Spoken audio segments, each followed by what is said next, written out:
बहुत ही भव्य, बहुत ही सुंदर।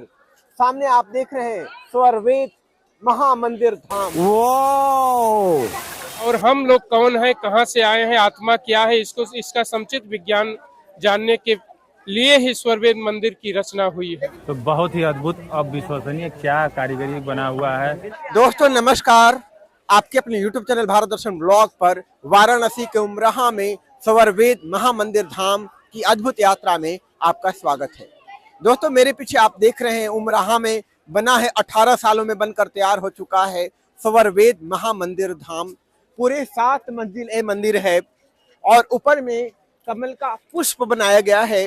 तो बिल्कुल कमल की आकृति में इस मंदिर को बनाया गया है। स्वर्वेद मंदिर का क्या रहस्य है, ये 7 तला जो मंदिर बनाया गया उसका क्या रहस्य है, उसके ऊपर जो कमल का फूल है उसका क्या रहस्य है, और अंदर में मंदिर के अंदर में किसी भी देवी देवता की मूर्ति को स्थापित नहीं किया गया है, इसका रीजन क्या है, ये सारा चीज आज हम आपको बताएंगे। पूरा मंदिर की यात्रा आपको करेंगे और रात का कैसा दिखता है स्वर्वेद महामंदिर वो भी हम आपको दिखाएंगे। तो बहुत ही शानदार यात्रा यहाँ उमराहा स्वर्वेद महामंदिर धाम की शुरू करते हैं। वो बहुत ही भव्य, बहुत ही सुंदर। सामने आप देख रहे हैं स्वर्वेद महामंदिर धाम। गजब की खूबसूरती है, गजब का स्थापत्य कला, गजब का वास्तुशिल्प। यहाँ स्वर्वेद महामंदिर धाम के बारे में सर बताएंगे। सर ये जो मंदिर, भव्य मंदिर बनाया गया है, इस बनाने के पीछे मकसद क्या है? स्वर्वेद का मंदिर का मतलब क्या होता है? स्वर्वेद का 2 शब्दों से बना हुआ है। एक तो स्वः, दूसरा वेद। स्वः का अर्थ है परमात्मा और स्वः का अर्थ आत्मा भी होता है। वेद का अर्थ है ज्ञान। जिस महान ग्रंथ के अंदर आत्मा और परमात्मा का विज्ञान समाविष्ट है उसको स्वर्वेद कहते हैं। स्वामी जी महर्षि सदाफलदेव जी महाराज स्वर्वेद को अपने साधना में उतारा है। हिमालय की गुफा में स्थित होकर 17 वर्षों की कठोर तपस्या करते हुए इस जो भी ईश्वरीय ज्ञान उनको प्राप्त हुआ उसको इस महान ग्रंथ में उन्होंने दर्शाया है। स्वर्वेद का यही अर्थ है। ये मंदिर बनाने के पीछे का मकसद क्या है, और ये जो 7 तला मंदिर है इसके पीछे मकसद क्या है? ऊपर कमल का फूल है, उसका मकसद, इस रहस्य क्या है? स्वर्वेद महामंदिर बनाने का उद्देश्य यही है कि हमारा जीवन कल्याण के रास्ते पर चले, मानव का समुचित विकास हो, कल्याण हो। जीवन जीने की कला यह मंदिर सिखाता है, कैसे हम जीवन जिएं। प्रातः काल से सायंकाल तक हमारी दिनचर्या क्या होनी चाहिए, साधक की दिनचर्या क्या होनी चाहिए, संस्कार कैसे बने हमारे, इसके लिए स्वर्वेद महामंदिर के अंदर छिपे रहस्यों को जानना आवश्यक है। मंदिर को इसलिए बनाया जा रहा है कि समाज में सृष्टि के पीछे जो शक्ति है उसको हम जान सकें। विश्व के रचनाकार, विश्व के रचयिता, विश्व के पालन करता, पूरे सृष्टि को बनाने वाला ईश्वर कैसा है उसको हम जाने, और हम लोग कौन है, कहाँ से आए हैं, आत्मा क्या है, इसका समुचित विज्ञान जानने के लिए ही स्वर्वेद मंदिर की रचना हुई है। लेकिन मंदिर के बन जाने से हम इसे कैसे जान सकते हैं सत्य को? मंदिर बनाया गया इसलिए कि इसमें हम साधना करेंगे।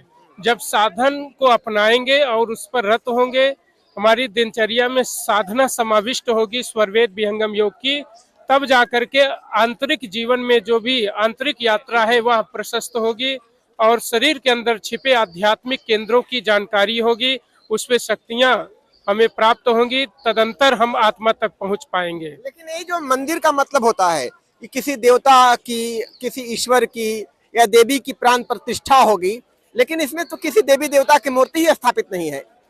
इसमें सदगुरु भगवान की मूर्ति इस मंदिर में लगी हुई है और इस मंदिर के अंदर जो ज्ञान के दोहे चौपाई लगाए हुए हैं वही हमारे देवी देवता हैं, क्योंकि उन दोहों को जब हम पढ़ेंगे तो उनसे रास्ता मिलेगा और उस रास्ते पर चलेंगे तभी शक्ति के केंद्र हमें प्राप्त होंगे। इसका भाव यही है। अच्छा, ये सत्य काम और सत्य संकल्प का मतलब क्या होता है? जीवन में सत्य काम और सत्य संकल्प के बिना रास्ता खुलता नहीं है। जाकर दृढ़ संकल्प नहीं सिद्ध कौनो काज, वह कुछ कर सकता नहीं, हाथ से जाए स्वराज। इसी दोहे की चौपाई यह इसी स्वर्वेद ग्रंथ का दोहा है, जिसमें स्वामी जी कहते हैं जिसका संकल्प ही दृढ़ नहीं होगा वह कुछ करने के लायक नहीं बचता है, उसका बचा हुआ धन भी व्यर्थ चला जाता है। इसलिए संकल्प शक्ति को दृढ़ करना चाहिए। और ये मंदिर को 7 मंजिला बनाया गया है, इसके पीछे का रहस्य क्या है? 7 मंजिला इसमें षष्ठ मंडल स्वरवेद के अंदर है। षष्ठ मंडल है, इन दीवारों पर पूरा स्वरवेद अच्छे से लिखा जा सके इसके लिए सप्ततल बनाया गया है। वैसे हमारे आत्मा की शक्ति, आत्मिक शक्ति जो है उसको सप्त भागों में भी सप्त सूरत के रूप में देखा गया है, जो इसी ग्रंथ के अंदर प्राप्त होगी। कमल का फूल का मतलब क्या है?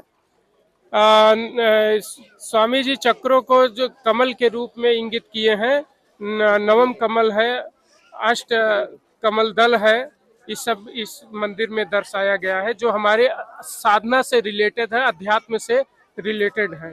इसमें विहंगम योग की 5 साधनाएं हैं। प्रथम में मन को कैसे हम केंद्रीभूत करें, इसी तरह से हमारी आगे यात्रा चली। 5 जो साधना के 5 जो स्टेज हैं, इनको यहाँ पर सिखाया जाता है, तब जाकर के आध्यात्मिक रहस्य आगे के खुलते हैं। अगर कोई यहाँ पर विहंगम योग से जुड़ना चाहता है तो क्या करना पड़ेगा? यहाँ पर उस निःशुल्क साधना सिखाई जाती है। स्वागत केंद्र सामने ही बना हुआ है, उस स्वागत केंद्र पर जा करके सबसे प्रथम साधना यहाँ पर बतलाई जाएगी। जब चेतना का विकास होगा तो आगे चलकर आगे की साधनाओं को एक साधक प्राप्त कर सकता है। लास्ट क्वेश्चन के हमारे मन में एक जिज्ञासा है कि झंडा जो व्हाइट झंडा होता है विहंगम योग का, तो उसके ऊपर अ लिखा रहता है, इसका मतलब क्या है? जी, बहुत ही अच्छा प्रश्न है। आत्मा जो जब अपने स्वरूप में आती है तो श्वेत प्रकाश ही उसको दिखाई पड़ता है, और इसीलिए ध्वजा का अध्यात्म की यह जो ध्वजा वह श्वेत कलर की है। श्वेत का बड़ा ही प्रभाव है। सारे कलर धूप में उड़ जाते हैं, लेकिन अंत में श्वेत ही बचता है। श्वेत अपने आप में बड़ा निराला है, और उसमें आ लिखा है, इसका भी बड़ा भेद है। आ का अर्थ है अविनाशी यानी परमात्मा, अक्षर ब्रह्म। भगवान कृष्ण भी गीता के अंदर कहते हैं कि अक्षराणाम अकारोस्मि, मैं अक्षरों में आ हूँ। श्रेष्ठ का द्योतक है, अध्यात्म का द्योतक है, अविनाशी का द्योतक है। अक्षर और नहीं अक्षर, क्षर और अक्षर 2 पदार्थ होते हैं। क्षर का अर्थ होता है जो मिटने वाला है, अक्षर का अर्थ होता है जो कभी ना मिटे, जिसको नाश ना किया जा सकते। जैसे आत्मा है, परमात्मा है, ये सारे पदार्थ जो है कभी नष्ट नहीं हो सकते, इसलिए अविनाशी हैं। या साधना की उच्च अवस्था में आ का आकार जो है साधक को दिखाई पड़ता है, उसकी ध्वनि सुनाई पड़ती है, उसका एक मंडल है, अक्षर मंडल है, अरू परमाणुओं का योग वियोग होता है। साधक आगे चल करके चतुर्थ कोटि की साधना में विहंगम योग को उसको जान सकता है, इसलिए ध्वजा में आ लिखा गया है।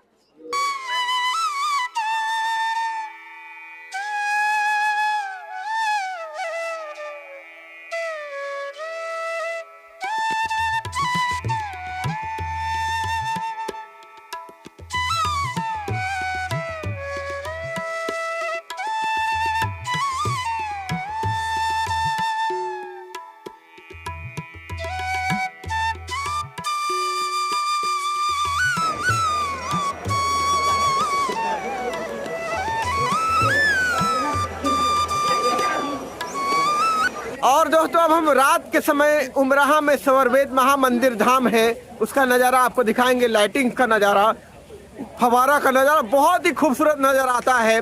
और यहाँ पर आप देखिए छोटे छोटे बच्चे आए हैं घूमने के लिए। कहाँ से आई हैं? करिया गोपालपुर से घूमने के लिए आई हो तुम लोग?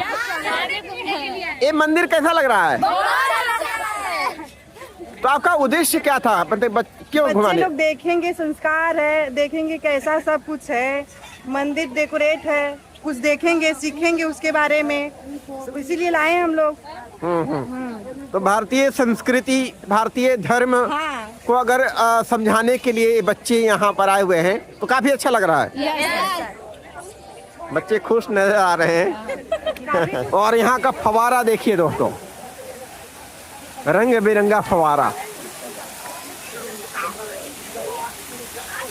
वो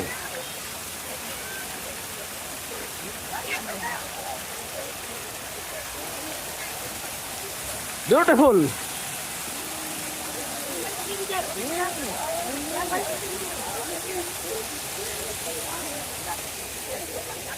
और बिल्कुल सामने आप देखिए रात के समय स्वर्वेद महामंदिर धाम।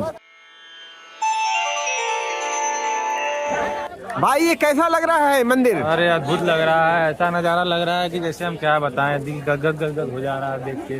क्या कारीगरी है अंदर से, आप अगर जाकर देखेंगे तो बहुत ही अद्भुत अविश्वसनीय क्या कारीगरी बना हुआ है। जब से प्रधानमंत्री मोदी जी आके यहाँ पे उद्घाटन करके गए हैं, आप देख सकते हैं कितनी जनसंख्या में भीड़ आई हुई पूरा भीड़ उमड़ रही है। ये रात 8 बजे तक चलता रहेगा। मैं भी मिर्जापुर से हूँ। तो कैसा लग रहा है मंदिर घूमकर? बहुत अच्छा लग रहा है।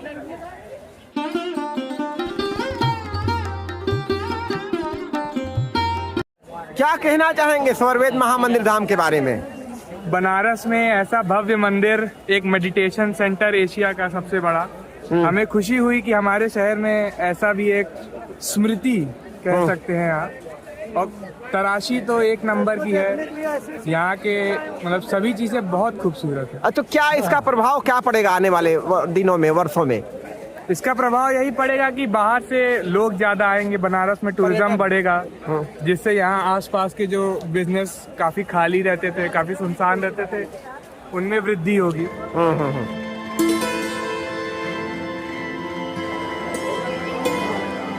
और अभी हम रात के समय आपको दिखा रहे हैं स्वर्वेद महामंदिर धाम अंदर का दृश्य नजारा। वो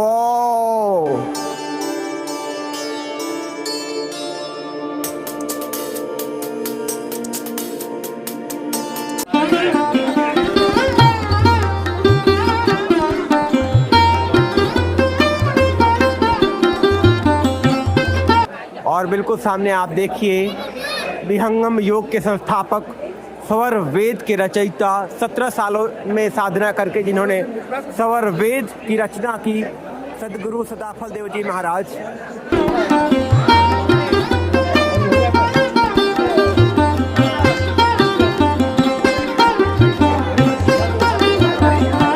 और बिल्कुल सामने आप देखिए 17 सालों तक हिमालय में तप करने के पश्चात जो ज्ञान प्राप्त हुआ सदगुरु सदाफल देव जी महाराज को, वो स्वर्वेद के माध्यम से उनके मुखारविंद से स्वर्वेद ग्रंथ बना। उसको पूरा आपको मंदिर में देखने को मिलेगा, अंकित किया गया है। रियली बहुत ही सुंदर प्राचीन और आधुनिक स्थापत्य कला का बेजोड़ संगम है स्वर्वेद महामंदिर दोस्तों। और सबसे बड़ी बात कि सबसे बड़ा योग तीर्थ बना हुआ है, जिसमें 20,000 से ज़्यादा लोग एक साथ बैठकर मेडिटेशन कर सकते हैं, विहंगम योग का अभ्यास कर सकते हैं और जीवन का जो परम लक्ष्य है उसको साध सकते हैं दोस्तों।